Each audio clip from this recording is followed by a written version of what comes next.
Welcome in everyone to Flyover Footy live post game from Energizer Park, a 2-1 St. Louis City SC win. I'm joined by my friend in soccer, Santiago Beltran, and it's over. The winless streak is over. Finally. Oh, it feels good to say that. It feels good to be looking out at a field just fresh off of a win, and it feels good to be talking about St. Louis City in positive tones. We're happy to be with you. Hopefully, the audio this time at Energizer Park is a little bit better than it was last time. But I think we're riding the vibes, right, Santi? Yeah, different setup today. We're here at City Park, but obviously it's great to finally talk about a win after 2.5 months. Towards the end, it didn't look like it was gonna happen. That it was gonna be 12 games, but fortunately, Simon Becher with that great play to win that ball in the air and just protect the ball. And finally, it looked to me like he was not gonna have a space to create a shot, but the goalie from Vancouver had a different saying and created that PK. So that was great. And San then Jose, Santi. I mean from San Jose, yeah, my bad. We're too excited. I mean, right after the game, no time to put together our notes. We're just riding the vibes at this point. Ranger Liz, absolutely. I don't know what to do with my hands either. We shouldn't be this excited over a 2-1 win, especially one that it took stoppage time to happen on our home field. But objectivity is out the window with this one. It is pure vibes. It is riding the high of every single thing that's happened over this past week, because it has been a heck of a week for City fans over the past just 5-6 days, it feels.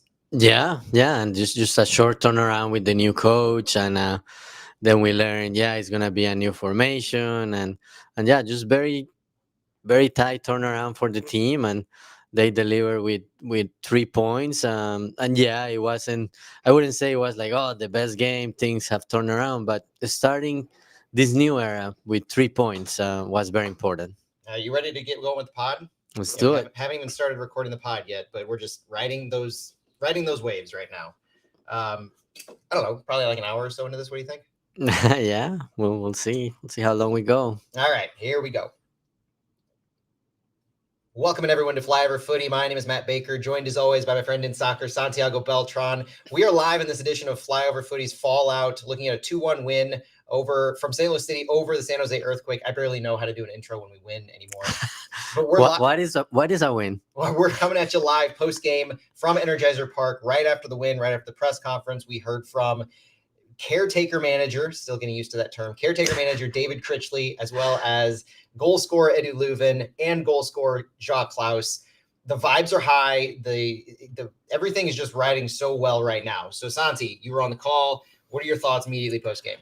Well, it was great to finally get 3 points after 2.5 months.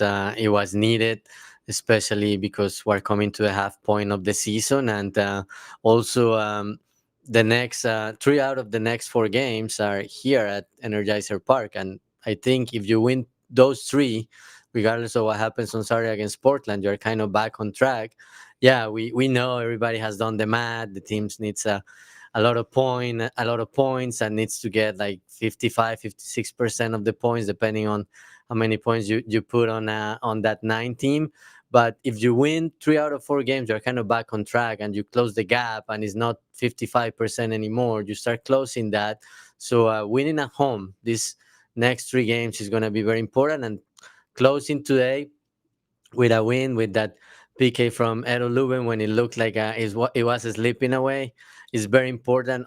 Also for the mindset of the team going into Portland and going into the next 3 games. Oh, this could not be bigger. And I think it was Leuven that mentioned we have 2 games after this. We have Portland, LA Galaxy, and then we get kind of a break in June. So this could be the thing that starts us off on a stretch of games that are really vitally important for this club to bounce back and get into a position where we can actually start talking about comparing ourselves to other teams, looking at the table and things like that.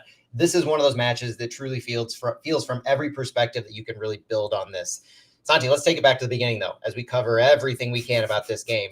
The starting 11, one of the most notable starting 11s that we can imagine in recent history, and for a positive reason, not for the fact that it was the same old every single time. This starting 11, Roman Berkey in net, Jay Reed, Timo Baumgartel, Chris Durkin, Joey Zielinski, Edu Leuven, Conrad Wallem, Celio Pompeu, Marcel Hartl, Cedric Teuchert, and Klaus in a 4-2-3-1 or a 4-3-3, depending on how you're looking at it. I think City officially labeled it a 4-3-3, but this was changes galore. You had Chris Durkin as a center back. You had Joey Zielinski, his first MLS start. You had Jay Reid, his first start with City since October 2nd of 2024. I think that was an LAFC game. Edu Leuven's first MLS start since May 3rd. I think that was the Seattle Sounders loss. And first time Chris Durkin had started at center back since what I counted was the San Jose game, Yeah. July 3rd, Mhm. 2024. And I think that's the only one with City. I think so too. That was the notable game because it was John Hackworth's first match taking over from Bradley Carnell. So there's some fun symmetry going on here with the use of Chris Durkin in the center back role to kind of shore up everything with the caretaking interim manager taking over. That's a fun storyline to follow. But that the starting 11 wasn't just the only story of this match. It was the bench. We had the returns of Henry Kessler and Thomas Totland. We had Thomas Ostrak, Simon Betcher, John De Silva, Josh Yarrow, Keel Watts, Alfredo Morales, and Ben Loon to roll out the rest of the bench. And we saw most of them. We were overall happy with most of them. The ones we didn't, we'll talk about it all, the ones we did and the ones we didn't.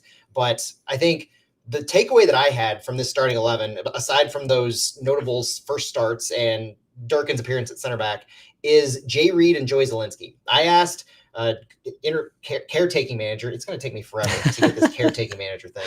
I asked caretaker manager David Critchley about starting Jay Reid and Joey Zielinski. What gave him the confidence that they would be your first choice fullbacks in this match that was so vitally important to get off on the right foot? And he really said it's due to their great trainings, great energy they brought.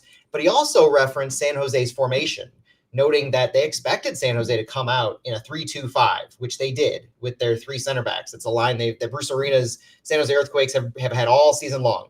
And so you need two players as fullbacks who could cover that space well, put themselves in good positions, cover a lot of ground, and be able to go 1v1 with some of these wingers in space. And so the combination of the energy in training and the formation planning, it was a breath of fresh air to hear a head coach so honest and so forthright about not only giving players a shot because you actually have competitions in training and fans feel like you have competitions in training. This wasn't a thing where you say the words ahead of time, but the actions don't back it up. This was pretty clear and very small sample size, but pretty clear of David Critchley earlier saying he's going to be objective in the players that he's selecting. And now we hear he uses the actual trainings to dictate whether guys are winning spots or not. And for Jay Reid, especially, this was a good opportunity. Somebody that Critchley knows from playing with City 2 a few times. And even Joey Zielinski as well has played with City 2. So there's some familiarity, I'm sure, but also maybe they saw it as the opportunity to win a spot. And when they did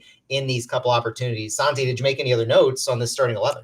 Well, just that we were way off with our consensus 11, and well, we had 8. We had 8. Yeah, we but were way off in with the back line, yeah. like the back line, we were wrong.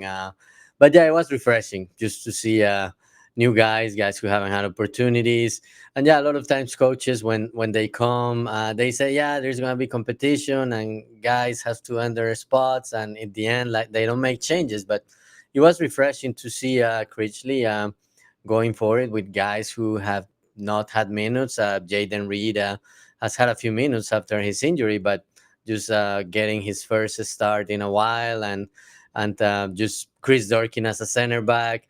I was also happy to see Celio back. When we were talking about our consensus 11, Celio even crossed my mind just because he had been riding the bench for a few games. So it was good to see those changes, and in the end, I think it worked. A lot of things to improve, but when you win, it's easier to go back to the training field and try to make some improvements, especially after you have been riding a winless streak that was the longest in the history of the club, and that after San Jose scored the equalizer, it looked like it was going to continue.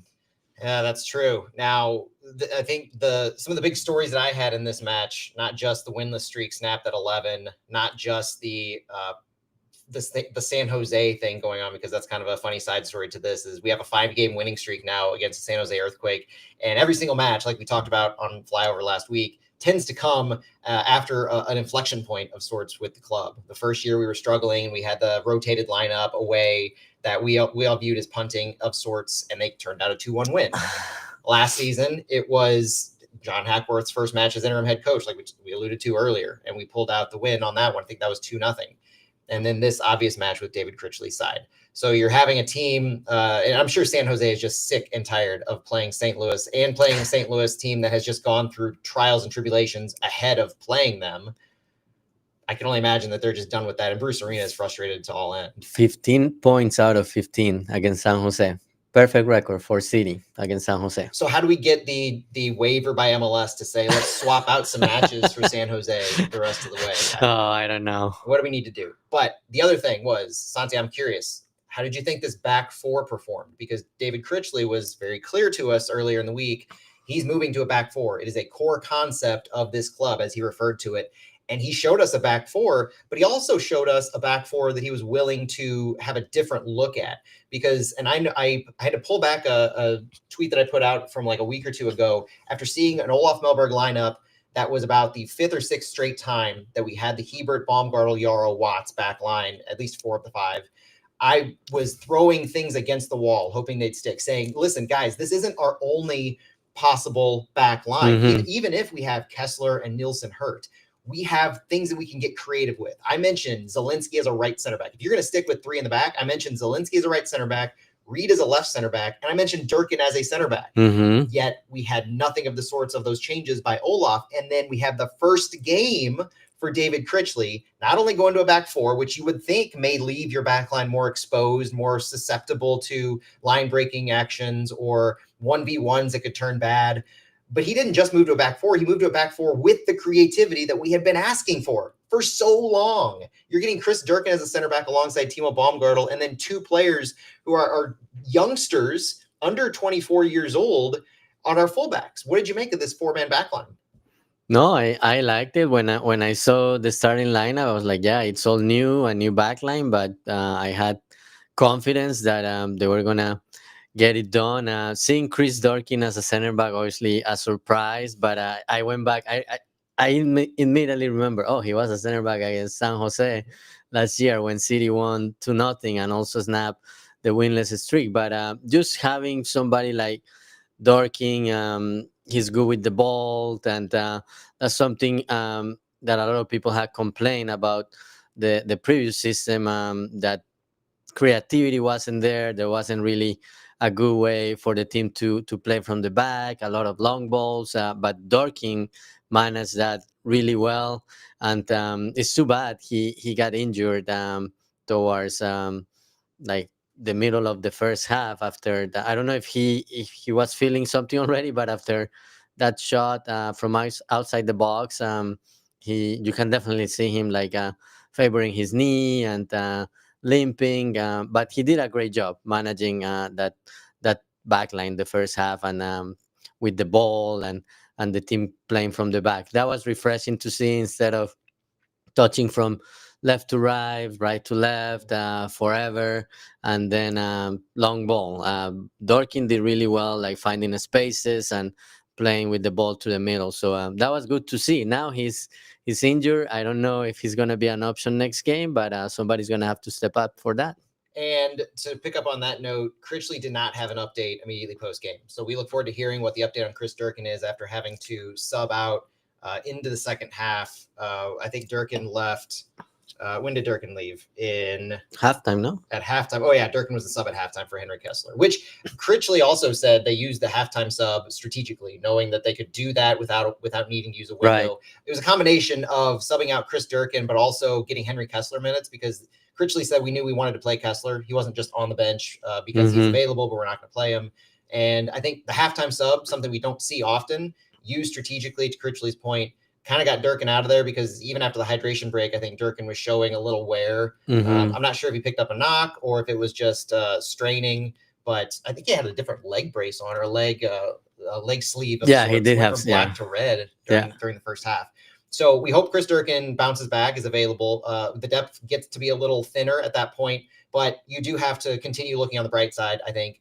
Even if Durkin misses the Portland game, we know Wallam's going to miss the Portland game because of his second yellow and red card. Yes, it does start to take away some options, but that bench that I mentioned at the beginning of the pod, the depth we have now is legit. The depth we have now is something that we've been wanting to see. So you remove Durkin from the table, you still have Henry Kessler now who can step on. You have Thomas Tolland, who's probably ready to go more than 45 if he has a good week of training. So you're starting to get the fullback, the center back. You've got Alfredo Morales back. Thomas Olstrock's out there. If Edu Leuven's able to travel against Portland, you have him out there. So there's question marks, sure. But, this is a pod where reckless optimism is going to rule the day. I'm not going to lead us down a path of thinking about the negativity, of leading us down why things shouldn't be looked at with reckless optimism. That is my phrase of the week. Now, besides the four-man back line, one of the other things that I loved is the energy, the overall energy. And this is not quantifiable. I don't have stats to back this up, but the energy that Critchley brought, his own positive energy to himself, to the players, to fans, to the media.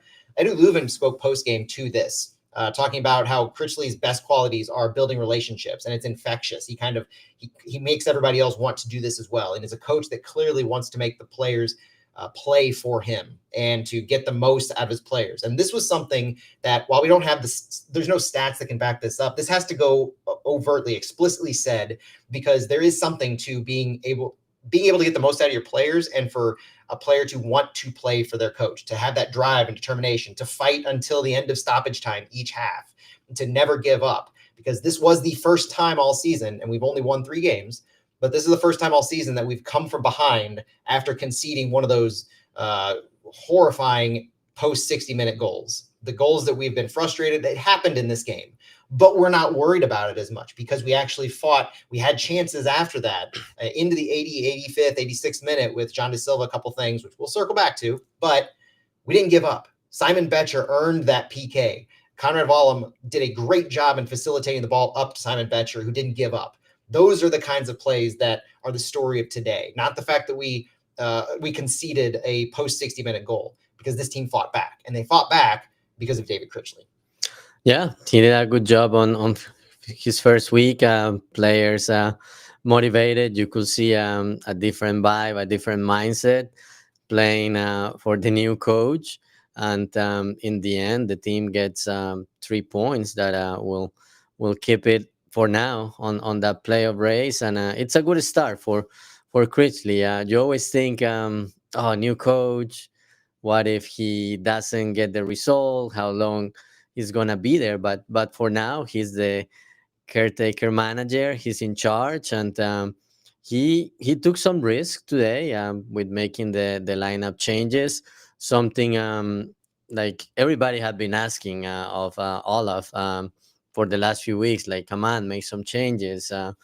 Put some players that haven't been on some of those draws or losses.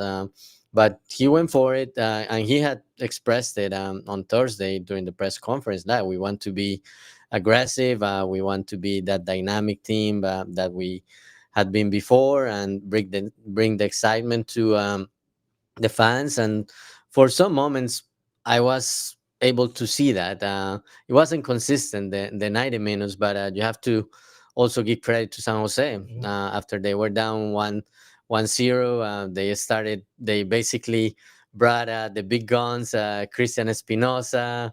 They also brought Joseph Martinez, Pellegrino later on. So some of the guys they rested because they played on Wednesday. They said, okay, we're gonna go for it, and they had a lot of guys on City's half and in City's box, and City did okay defending that.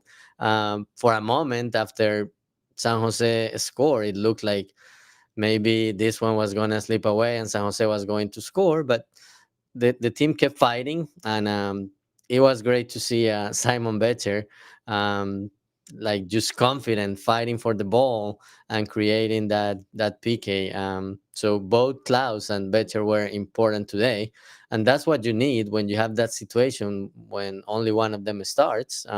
It's good to see both of them doing well. That's right. That's right. And Betcher, as a part of the team that fought back at the end and really being the one to hammer it home, I can't give him enough credit for this one. But also dealing with what Klaus had said post game, kind of referencing a very targeted reference to a comment in a tweet that I made a few weeks ago, noting how it wasn't just the back line that was the same, but after 60 minutes, it just happened to coincide with Simon Betcher entering the field and what he offers versus what Klaus offers, and how that could, on a front to back defending perspective, as far as the pressing goes, how that could allow defenses, or how it can allow the other team in their offense to get through your defense in the front to back defending. It wasn't necessarily supposed to be a targeted attack on Simon Betcher, because I don't think he deserves that. Hmm. But it was good to see Klaus kind of stand up for his friend, and really make sure people realize the work that Betcher put into this game and the credit that he deserves. But let's take it back to the beginning of the game. Let's talk through some of these big moments, because it all started, honestly, from the beginning of the game. The energy that Critchley had instilled on these players, the conversations during the week and pregame, led to uh, kind of this explosion of offense, this explosion of chances at the very beginning of the game, earning the foul in a dangerous area from Eddie Leuven just like 10 seconds into the game, where Leuven, I was wondering if he would actually take the kick from about, I don't know, 45 yards out or something like that, but he ended up just playing it off, and we earned a corner. So less than a minute into the game, we're taking a corner kick, and it doesn't go anywhere, but I think this speaks to the intensity that the team came out with, something that we hadn't really seen to that extent maybe since the LA Galaxy game. It wasn't something that this team had been doing well, is starting off the game with a fire, with a pushing the ball into the attacking third and finding ways to create chances. So early on, it was City on the front end, on the attack, pressing down the pedal as much as possible. Now, San Jose had their own shape that I think really played to what St. Louis was expecting. San Jose, I noted early, playing it down their wings a lot. They had some 1v1 chances with the fullbacks, and it's so interesting to see what happened on the field with San Jose trying to progress the ball down the wings, using their wide attacking pattern, and knowing that David Critchley was expecting that the entire time. And it's not like this, he's a tactical genius for expecting it necessarily, because San Jose's been doing this all season. But it's notable that he put players in specifically to defend against this, to help progress around it. And so the multiple attempts that San Jose had early on, I think, stymied because of some good play by Reed and Zielinski, and Durkin covering just a ton of ground. Durkin was covering a lot of ground in the match, in the part of the match that he was in. But you also had multiple attempts from center backs to the attacking mids when we had possession. So this wasn't just a great look when we were in defense, knowing what San Jose was doing, but we were taking some of these chances that I think we'd wanted to see early on, from our center backs progressing the ball. And you had Chris Durkin in particular trying to make a few line breaking passes up to Marcel Hartl, trying to get the ball directly to Klaus at times. And so the initial touch, it wasn't working great in the first half, especially at the beginning of the first half. So I don't want to oversell how well this was working, but I do think it speaks to the value of having a ball handling center back like Chris Durkin to be able to do that. And if it gets better, to David Critchley and Klaus's point post game, things just, they're not great now, they're better, but they need to continue getting better. I think putting more players in the area where some of these passes are going to be is where you get better in this sense. Because if you're Chris Durkin as a center back, you're passing the ball up to Klaus as your forward who comes back. You need players in and around Klaus, behind him as well as around him, so that he can play the ball off to somebody. Because you get a player from Klaus or Leuven or Hartl who are coming back to the ball, even if they're taking two steps back with their back to goal, where they receive it, they can't do much with it. So you need volume around them. That's kind of what I hope to see down the future. But I didn't think St. Louis did anything bad, especially with how they were trying to progress the ball early in the first half. No, no, it was obviously that intensity. The first 10 minutes started to fade away, and yeah, San Jose also settled into the game and created some options. But it was a good first half overall. I thought it was gonna go scoreless, and then obviously Klaus created that opportunity. I think San Jose, in both the Klaus goal and Simon Betcher's PK, I think the defense was a little passive, but credit to both Klaus and Betcher to continue following the ball and making the best out of it. But yeah, good first half. As you mentioned, still a lot of things to improve, and yeah, it's been 3 days with David Critchley, and yeah, changing the formation, making some changes in the players that are part of that starting 11.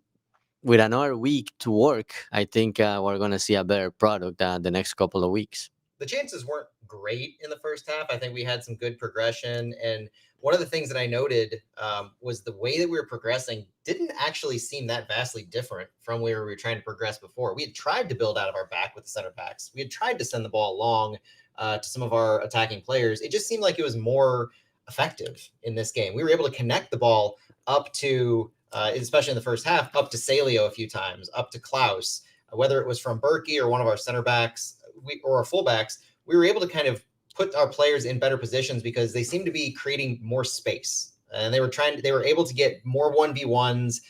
They were able to kind of win more balls, it seemed, recover more balls. It just seemed like this team was more in a comfortable place to what they're used to playing, and what I think a lot of the players were signed to this team to play in this high intensity, where Klaus was talking about, they were just making a lot of sprints.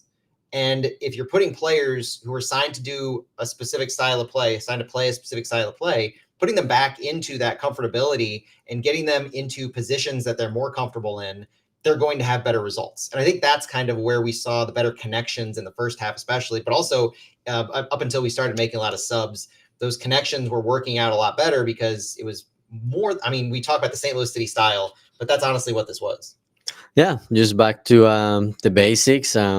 It was good to see a St. Louis, and to be honest, like the last few weeks, the last few games before Olaf's departure, there were points where I was questioning, like, what is the style now? Like, Mm-hmm. it was hard to figure out what the team was doing. But yeah, just go back to the basics. It's interesting because a lot of times the last 2 years, I wanted five in the back, and then finally Olaf did it. But just having that, and the way City was using it, just made me realize that with the personnel the team had, it didn't work, like to start like that every game. We may see it again, depending on the opponent, but just four in the back just creates, like, basically gives you another attacking player. And the way City was playing with the low block, then you will have to go, like, the field will be too long. And Mm-hmm. now today, the team wasn't as compact, and was able to connect passes. So yeah, I'm excited.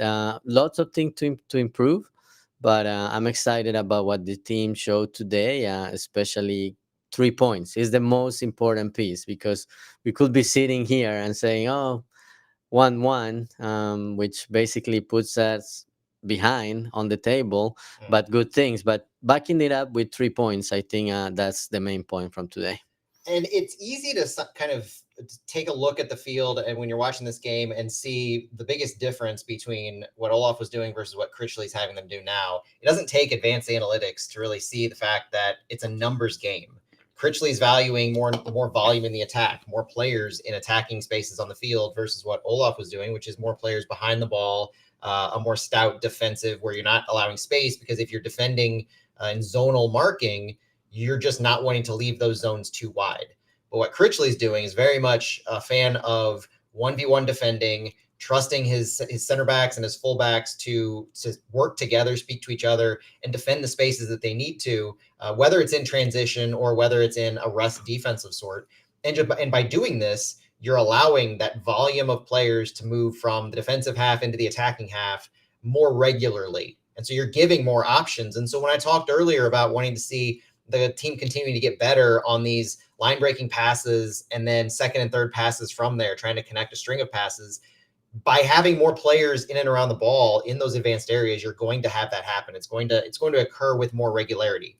So that's I think a great thing that we saw, that the team was able to remain stout defensively, firm in their structure. Because we'll talk about the goal in a second, but I really don't give that goal much credit as far as the run of play. Yeah, it might have happened in the run of play, but it was scarcely different than what a set piece or what a corner kick might be, just based off of how that goal happened. So run of play defense, fantastic, as in the back four. So this isn't a case where you're going from five in the back to four in the back and you're going to be porous like Swiss cheese in letting goals through because of that extra man. No, the players did what they needed to do, and trusting the quality of the players we have in defense and giving the volume in the attack, that's going to be a recipe for success.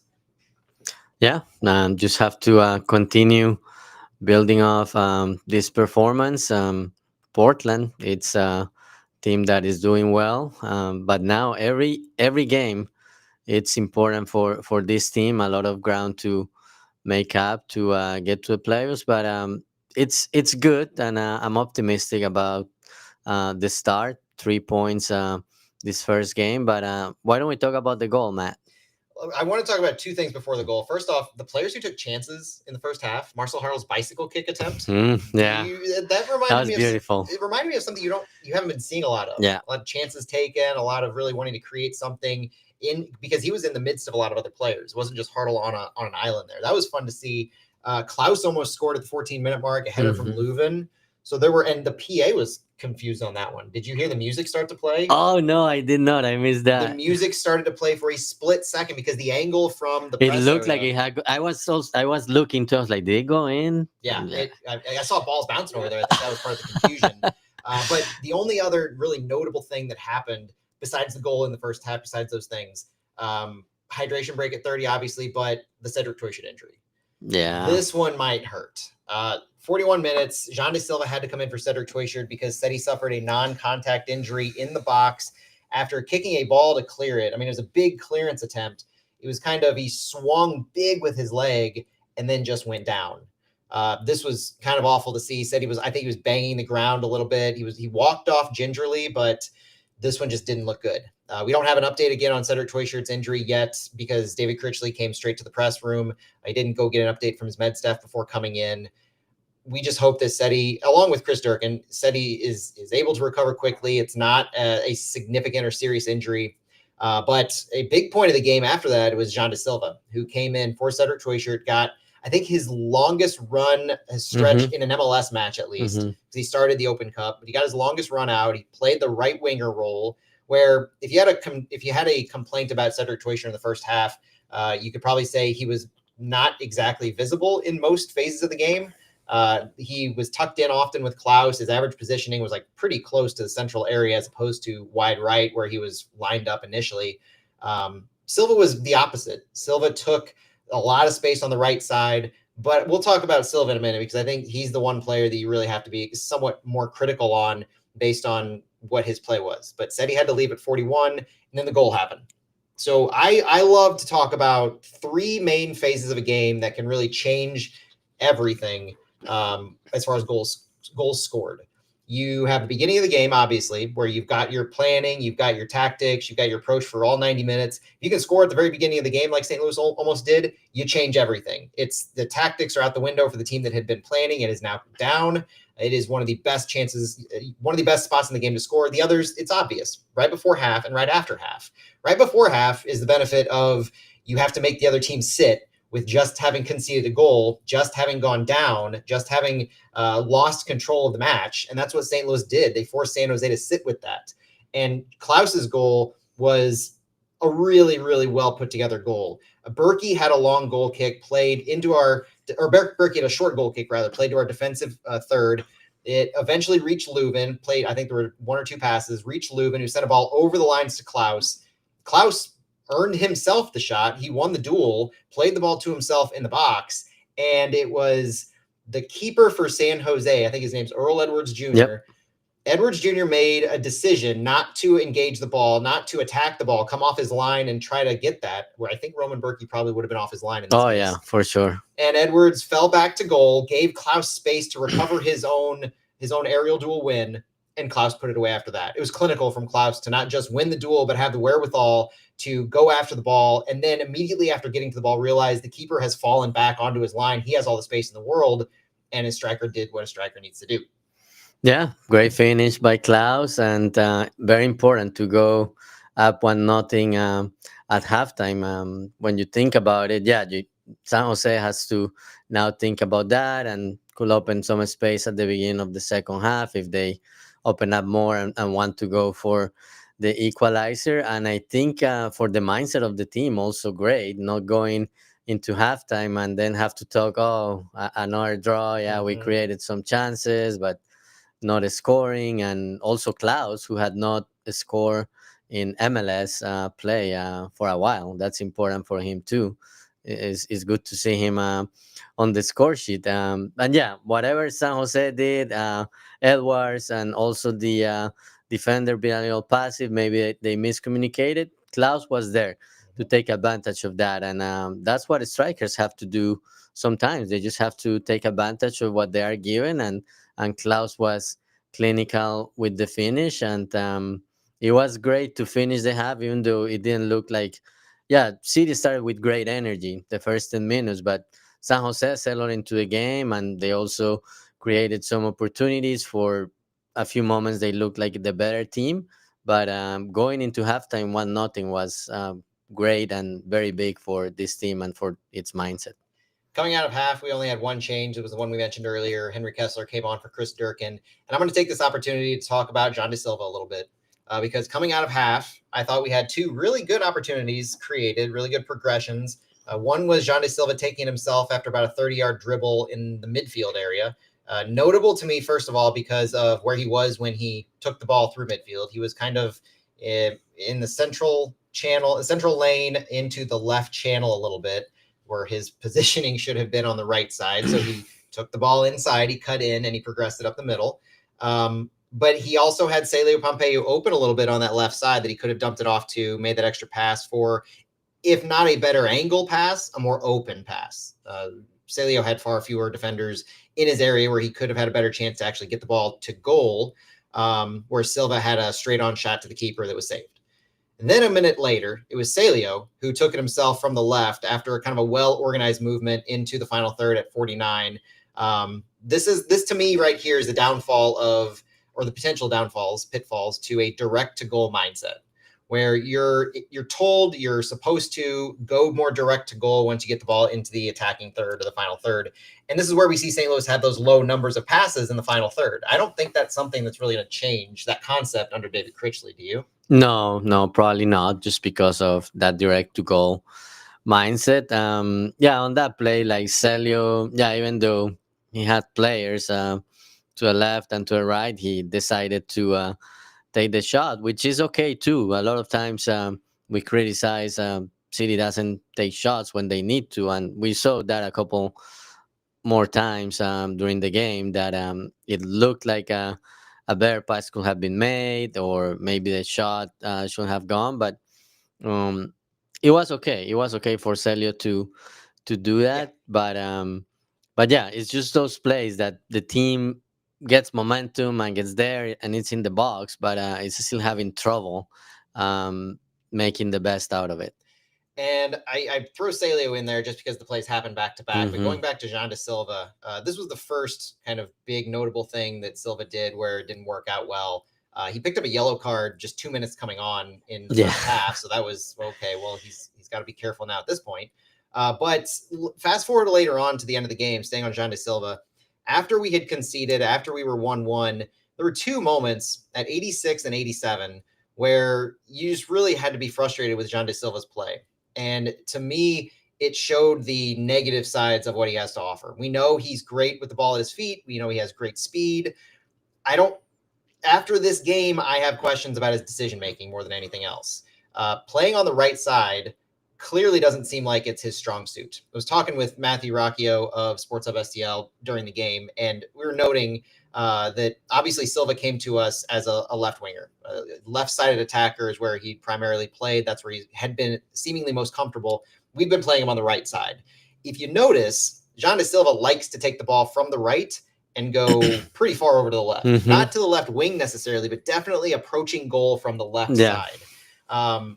In the later parts of the game at 86, he didn't even get the chance to do that because the ball was played out to him wide on the right. He was 1v1 against a defender in space. If he had won this duel in space, or this tackle in space, he could have gone to goal from the midline. There was so much space in front of him that if he had won, he could have made it. But a quick move attempting to go inside, cut the ball inside again, invert, and it was quickly dispossessed. Then just a minute later, a great progression by St. Louis ended with Silva losing the ball in the right channel in the penalty area after Celio took the team into the final third, had some help from Conrad Walla, moved the ball pretty well over there, and then Silva was immediately dispossessed again. So he carried the ball too long into a defender, didn't have space, couldn't work the ball around the defender, and was dispossessed for a second time in 2 minutes while being tied. The frustration seemed to mount. The groans were kind of palpable in these couple of moments, probably because they were such vital moments for St. Louis. The spotlight was very much on this team trying to come back after just conceding a few minutes earlier. And so now you're putting together some of the pieces from throughout the game and just wondering, what does John De Silva need to do better? Is it putting him in a better position, putting him on the left side if you're going to play him? Is it talking with him, working with him on controlling the ball in tight spaces, the decision making of where to go with the ball in what circumstances? Do you need to hold it up for help? Do you need to how can you better defeat a defender if you're going 1v1? I don't know, but I look for improvement from John De Silva on that because the talent is absolutely there for him to be a difference maker for us. Yeah, definitely. I think communication, and just have to remember he hasn't played a lot of minutes. Yeah, he started an Open Cup game, but that was against a third division team. But he hasn't had a lot of minutes and consistent minutes with St. Louis City. So yeah, I think he needs more communication, better chemistry, and if you're really gonna use him on the right side, which I think at this point that may be what you have to do if you wanna keep Celio on the left. I think you're just gonna have to give him some coaching and make sure he understands what he needs to do. But I think a lot of it is lack of competitive minutes too. And if he starts getting more minutes, especially now that we don't know if Toyshar is going to be out for next game, that could be another opportunity. But I think if he gets more minutes and more chemistry and more communication with his teammates, he will get there. At the very least, I loved the positioning he had. The decision making on where he was situated on the field. I saw some comments saying that he wasn't hustling in certain parts of the field. I don't necessarily dog a player who's an attacking player too much if they're not hustling back on defense. They've got specific roles that they're supposed to play. We don't know what a person's job is on the field in order what space they're supposed to cover. So I unless he actually causes an error or somebody he's supposed to be covering in his space ends up hurting us, I'm not going to put too much thought into that yet. But what I will put thought into is the work that he has on the ball. Again, positives for Silva were if you compare where he was on the field to Cedric Toyshirt, I think he offered a lot more, honestly. Like, I'm a Seti fan, but where Seti's positioning was in the first half, he was invisible for large portions, minus that one time that he was on a 1v3 into space. But I think he only got that because we were on the jump after sending the ball long, and he recovered it when we had numbers in our defensive third. So Seti wasn't creating the space he needed to on the right side, and he rarely ever does. So if we're talking about things to learn, it's the spacing potentially on the right. It's spacing with some of the attacking personnel, getting the most out of their specific skill sets. Cedric Toyshirt always tells us that he's better as that underneath striker.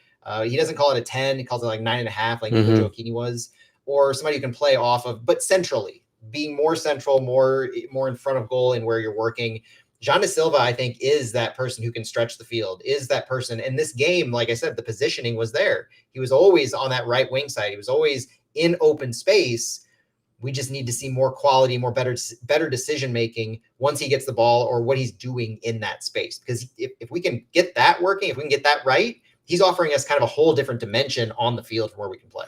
Yeah, when he came on, I was excited to see that possible partnership, Celio, Klaus, Silva. Oh, yeah. And I hope that can be built over time. But yeah, some improvement needed from Silva, especially if he's gonna keep being used on the right side. The rest of the second half was the story of the second half to me was the subs. After 60 minutes, 61 minutes, we started to see some changes.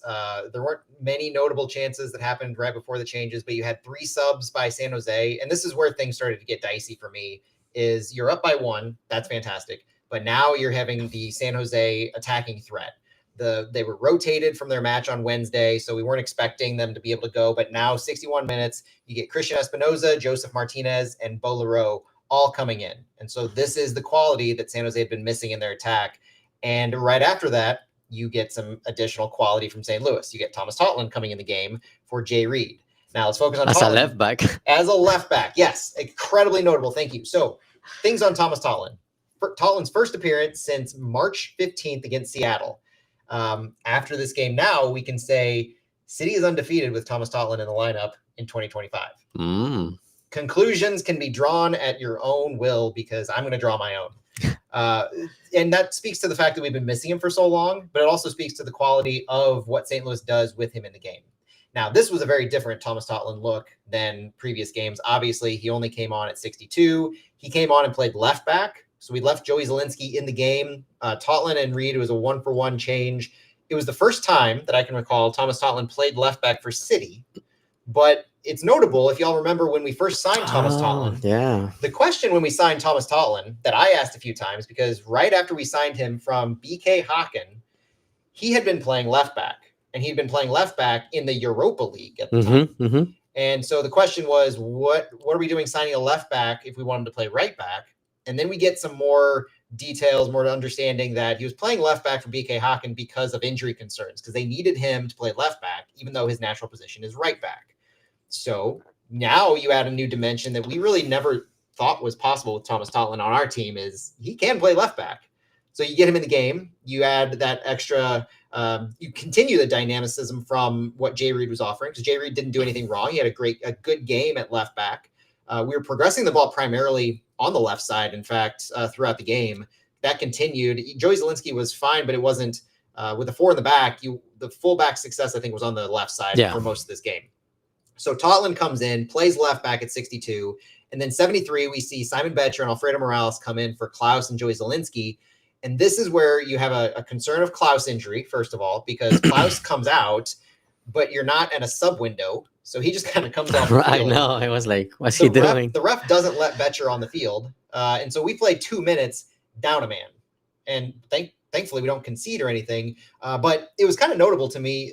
This was our final sub window. This was the third sub window. We had used one in the first half for Silver for Toy Shirt. We'd used the second for Thomas Totland for Jay Reed. The halftime sub didn't count as a window. And so our third window, had Betcher gone on for Klaus, we wouldn't have been able to bring on Alfredo Morales for Joey Zielinski. So whether it was actually Betcher being held back or not going in because they didn't really want him to sub off, or a miscommunication with Klaus or something, that I think that is what it is. But ultimately, I'm glad we didn't have Betcher sub in immediately. I'm glad because Morales was able to come in. When Morales came in, he moved to central midfield. That moved Conrad Wallem from the central midfield spot to left back, and it moved Thomas Totland from left back to right back. So some guys got into a little bit more natural positions, so to speak. And Conrad Wallem, one note on him, I thought he did a great job playing his midfield role. The double pivot or the 6 and the 8 off with Leuven, I thought that worked really well. And I think that gives us some clarity and confirmation that in a 4-man backline, he will be an option, not only central midfield, but also left back. Yeah, I like Wallem's versatility, and he showed it today, playing in 2 different positions. And I when he was signed, I didn't really think about him as a central midfielder, but he has been showing he's capable of doing the job, and he played well.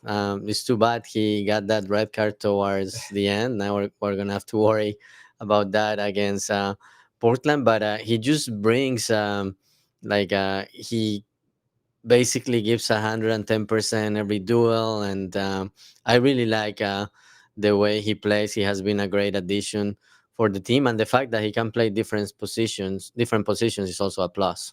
Conrad Wallem, I had him penciled in almost with pen in a lineup. I don't think he's a player you can take off the field no matter what formation you're in right now. Conrad Wallem's loan is the topic of conversation as we posit what might be going on with Giannis Horn. Horn's loan expires at the end of June rather. Conrad Wallem's loan expires at the end of the season.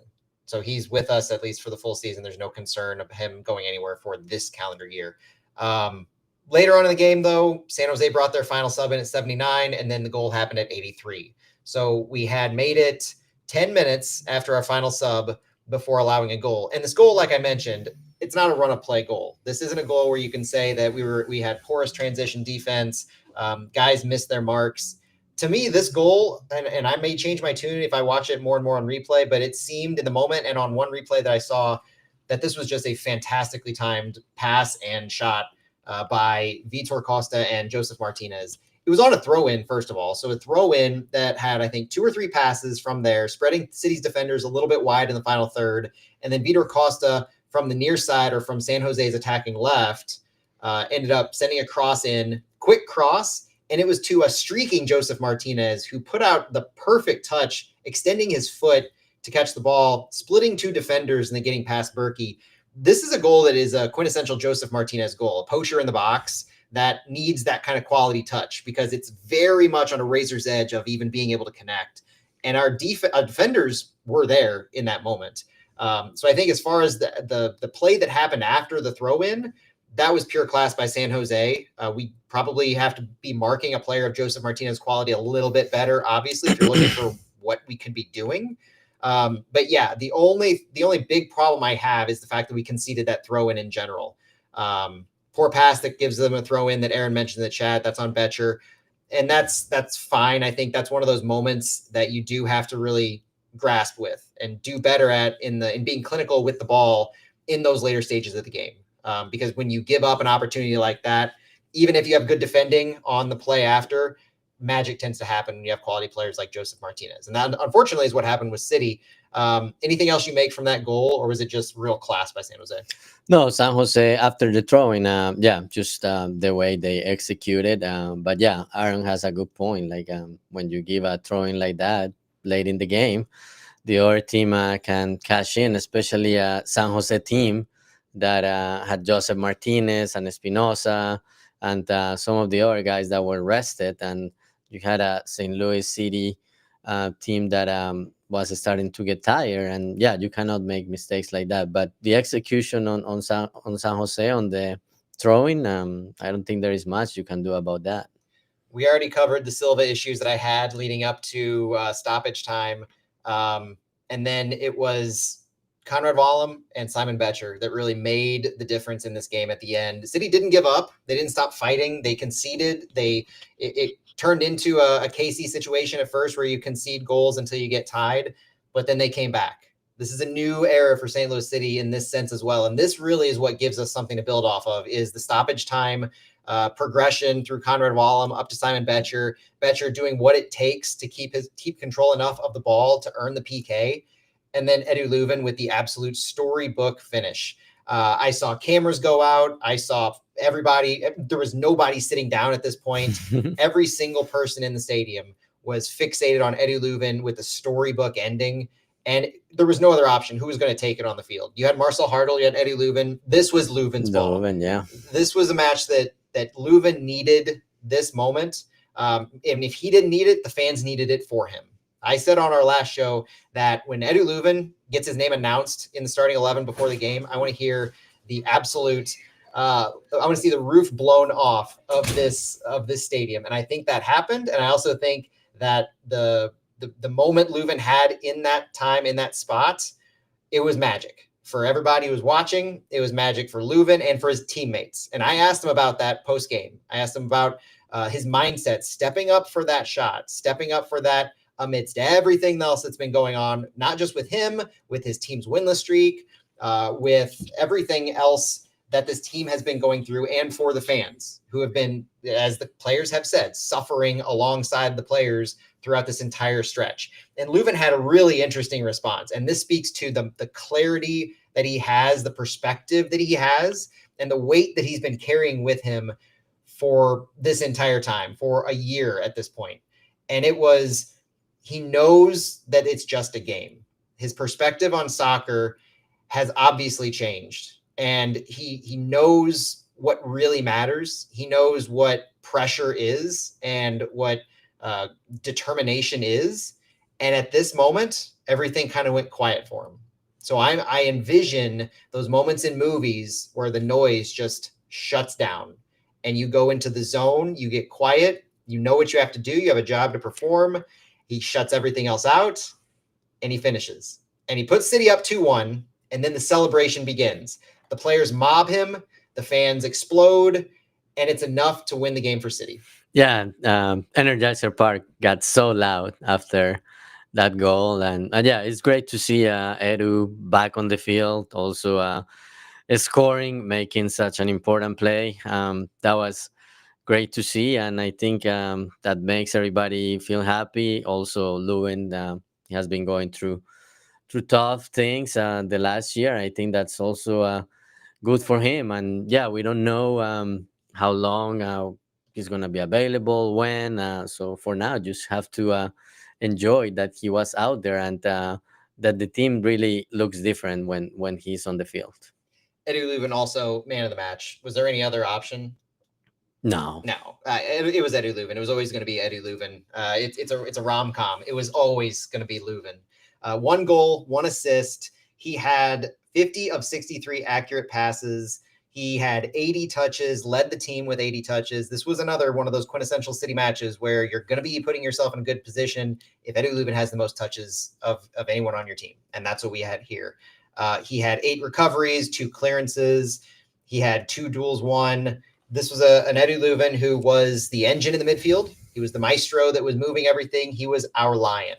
This was Edu Leuven at his finest for a City that desperately needed him to be at his finest. Santi, what other takeaways do you have from this game? Anything notable that you want to cover that we haven't already?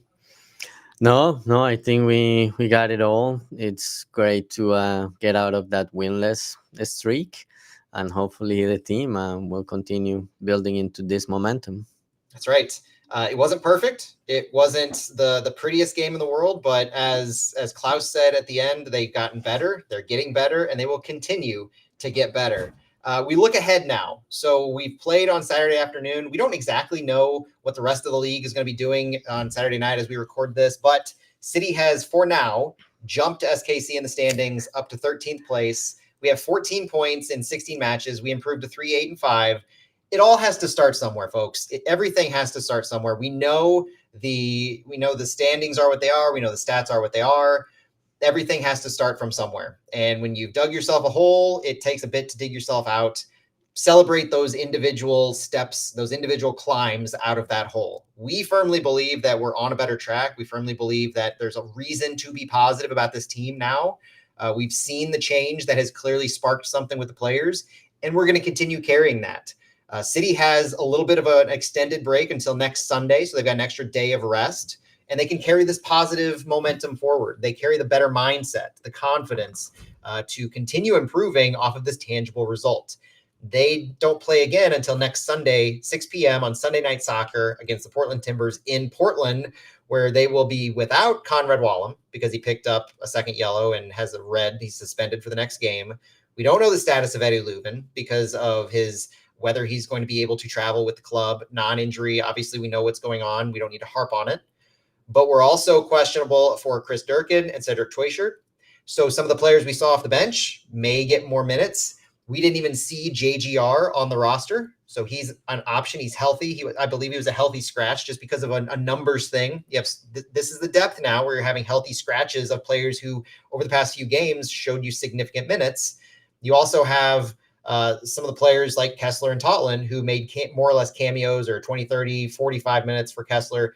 You look for them to possibly start next week. So without even some of these players we're talking about, the health is starting to turn a corner, and you have all of the reason in the world to believe that we're still going to be able to carry a strong lineup into next week against Portland, right? Yeah, yeah, and you get that extra day. So yeah, the players will probably maybe may get an extra day off, but at the same time we'll have more practice sessions leading into Sunday, and hopefully Coach Critchley can continue implementing his system and giving confidence to his group of players who needed that win really bad today. And before we get out of here, I'm going to go to our eyes on the ground, obviously, with Aaron in the chat, who had some interesting comments that folks might find interesting, saying that he chatted with Nico post-match, Nico being Nico Gioacchini, who was at Energizer Park to take in this matchup. Gioacchini just got off his season with his Greek club, so he's in town. Obviously, Nico loves the city of St. Louis, chatting with friends. And Aaron chatted with Nico post-match, said he's just visiting, but deciding on his next move and not ruling anything out. Conspiracy theories begin.